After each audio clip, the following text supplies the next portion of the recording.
সুপ্রিয় দর্শক মন্ডলী, তাহলে আশা করি বুঝতে পারলেন যে এত জটিল একটি সমস্যা এনআইডি অফিস যদি এই অন্তর্বর্তী সরকারের আমলে সমাধান করে দিতে পারে, তাহলে বুঝতেই পারছেন যে আপনার এনআইডি সংশোধনের জন্য একটি কোর্ট এফিডেভিট প্রথম শ্রেণীর ম্যাজিস্ট্রেট দিয়ে আইনজীবী সাহেব করে দিলে আপনাদের এই এনআইডি সংশোধনের কাজ কতটা তড়িৎ গতিতে হয়ে যাবে এটা কল্পনাই করতে পারবেন না। এমনি আরো বহু নজির রয়েছে। আসসালামু আলাইকুম। দেশে এবং দেশের বাহিরে যে যেখান থেকে শুনছেন, আশা করি ভালো আছেন, সুস্থ আছেন, নিরাপদে আছেন। আমি অ্যাডভোকেট মোহাম্মদ বেলায়েত হোসেন। আমার আইন বিষয়ক চ্যানেল লিগ্যাল নলেজে আপনাদের সবাইকে জানাই ফুলেল শুভেচ্ছা।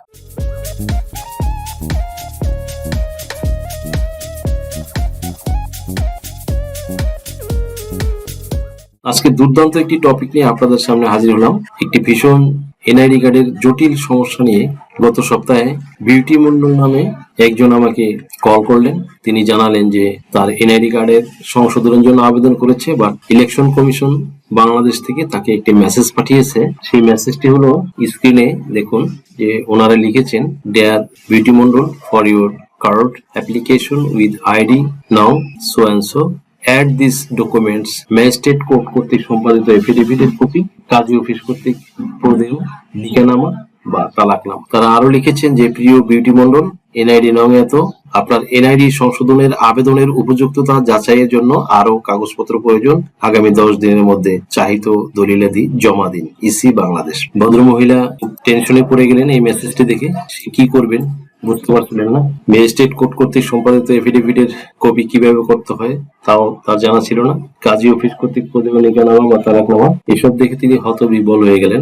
কি করবেন দিশেহারা হয়ে পড়লেন। তিনি ইউটিউব থেকে আমার নাম্বার নিলেন, আমার সাথে কন্ট্যাক্ট করলেন এবং তিনি বললেন যে, স্যার, আমাদের খ্রিস্টান বা হিন্দু বিয়েতে কাজী অফিসে সম্পন্ন হয় না, ডিভোর্সও কাজী অফিস থেকে হয় না, বিবাহ রেজিস্ট্রিও কাজী অফিস থেকে হয় না। কাজী আমাকে নির্বাচন অফিস থেকে বলেছে কাজী অফিস কর্তৃক প্রদেয় লিখিতনামা এবং তালাকনামা। বিষয়টা আমি বুঝতে পেরে তাকে কাজটি করে দিলাম।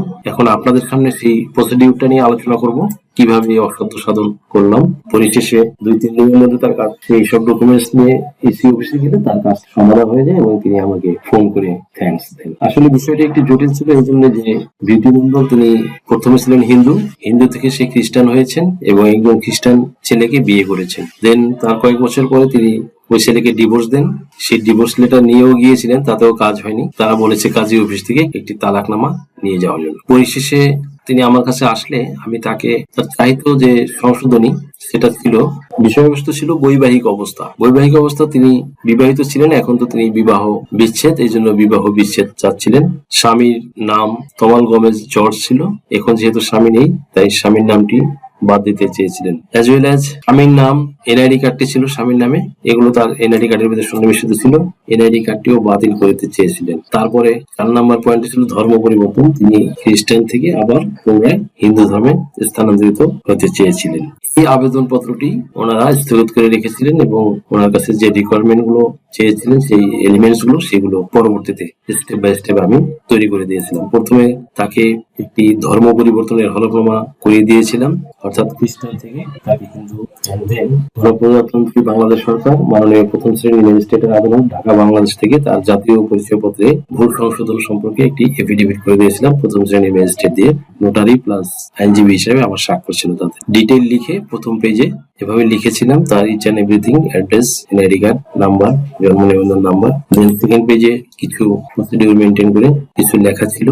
দেন সর্বশেষ পেজে এখানে একটি টেবিল করে কলাম করে তার বিষয়গুলো ইন্ডিকেশন করে দিয়েছিলাম ম্যাজিস্ট্রেট কোর্টে। এখানে প্রথম কলাম আছে বিষয়, দ্বিতীয় কলাম আছে জাতীয় পরিচয় পত্রে বর্তমানে প্রদর্শিত তথ্য এবং দেন তৃতীয় নম্বর কলাম আছে পরিবর্তিত সংশোধিত তথ্য। তো বিষয়বস্তু প্রথমে ছিল বৈবাহিক অবস্থা, বিবাহিত ছিল, বিবাহ বিচ্ছেদ দেখানো হবে। স্বামীর নাম ছিল মালগঞ্জ জর্জ, সেটা বাতিল হবে লিখেছিলাম। এনআইডি নম্বর দিয়ে সেটাও বাতিল হবে দিয়েছিলাম। ধর্ম পরিবর্তন ধর্ম ক্ষেত্রে এবং হবে হলো চাহিদা সংশোধনী হিন্দু। প্রথমত কয়েকটি ম্যাজিস্ট্রেট কোর্টে ঘোরাঘুরির পরে এটা হচ্ছিল না। তারা বলছিল যে স্বামীর নাম বাতিল করা যাবে না, স্বামীর এনআইডি কার্ড বাতিল করা যাবে না, একটি জটিল প্রক্রিয়া, এটা পসিবল নয়। দেন আরো কিছু এলিমেন্টস সংযুক্ত করে অন্য একটি কোর্টে গিয়ে আমি কাজটি সম্পন্ন করেছিলাম এবং এখানে সর্বশেষে লিখে দিয়েছিলাম যে প্রকাশ থাকে যে খ্রিস্টান বা হিন্দু ধর্ম মতে বিবাহ বা বিবাহ বিচ্ছেদ সাধারণত কাজী অফিস থেকে সম্পাদন করা হয় না বিধায় বাংলাদেশ নির্বাচন কমিশন থেকে চাহিত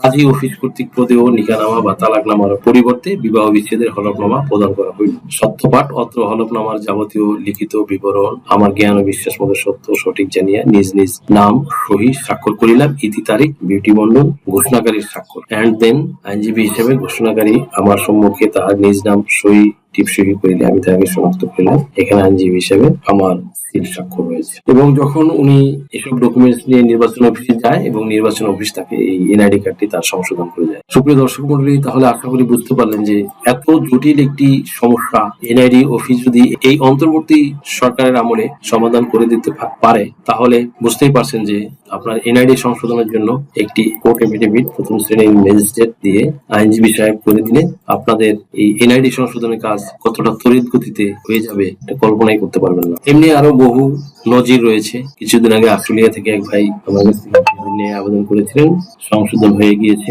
দেন আমাকে উনি কল করে জানিয়েছিলেন। এভাবে যারা কাজ হয়ে যাওয়ার পরে আমাকে থ্যাঙ্কস জানার জন্য তাদেরকে ওয়েলকাম জানাচ্ছি। বেশ কিছুদিন আগের একটি ঘটনা, সাভার থেকে সালাম ভাই নামে একজন এসেছিলেন আমার ভিডিও দেখে আমার চেম্বারে আসলেন। আমি তাকে একটি এফিডেভিট করে দিয়েছিলাম, তার ছিল বয়স সংশোধন, তার সব ডকুমেন্টস ঠিক ছিল, শুধু একটি ডকুমেন্ট ছিল না, সেটি হলো রেডিওলজিক্যাল রিপোর্ট। সেটি করতে তিনি আজ ঢাকা মেডিকেলে দিয়েছিলেন, সেটা আসতে কয়েকদিন দেরি হচ্ছিল।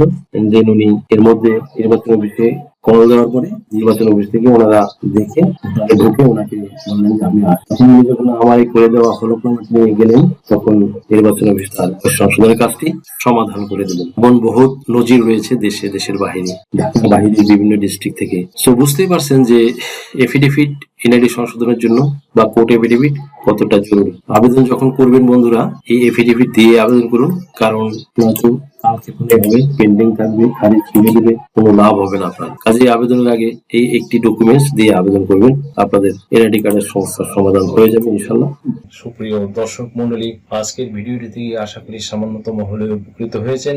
যদি ভিডিওটি আপনাদের সামান্যতম উপকার আসে তাহলে রিকোয়েস্ট করবো চ্যানেলটি লাইক, শেয়ার, কমেন্টস এবং সাবস্ক্রাইব করে পাশে থাকা বেল আইকনটি প্রেস করে দিন, যাতে পরবর্তী ভিডিওর নোটিফিকেশনটি খুব সহজেই পেয়ে যায়। সো আজকের মতো এখানে শেষ করছি। দেখা হবে অন্য কোনো দিন, অন্য কোনো ভিডিওতে, অন্য কোনো আইনি কন্টেন্ট নিয়ে। সেই পর্যন্ত সকলে ভালো থাকুন, সুস্থ থাকুন, নিরাপদে থাকুন। আবারও সবাইকে ধন্যবাদ জানিয়ে এখানেই শেষ করছি। আল্লাহ হাফেজ। আপনার কি নাম ও বয়স সংশোধনের জন্য হলফনামা প্রয়োজন? এনআইডি, সার্টিফিকেট, পাসপোর্ট, জন্ম নিবন্ধন, দলিলের ভুল সংশোধনের হলফনামা, ধর্ম পরিবর্তনের জন্য হলফনামা, তালাক প্রত্যাহারের জন্য হলফনামা, যৌথ বিবাহের হলফনামা, রেজিস্ট্রি সহ কোর্ট ম্যারেজ, এছাড়া অন্য সকল ধরনের হলফনামা কিংবা এফিডেভিট নিতে আজই ডায়াল করুন 01724 583 880 নম্বরে।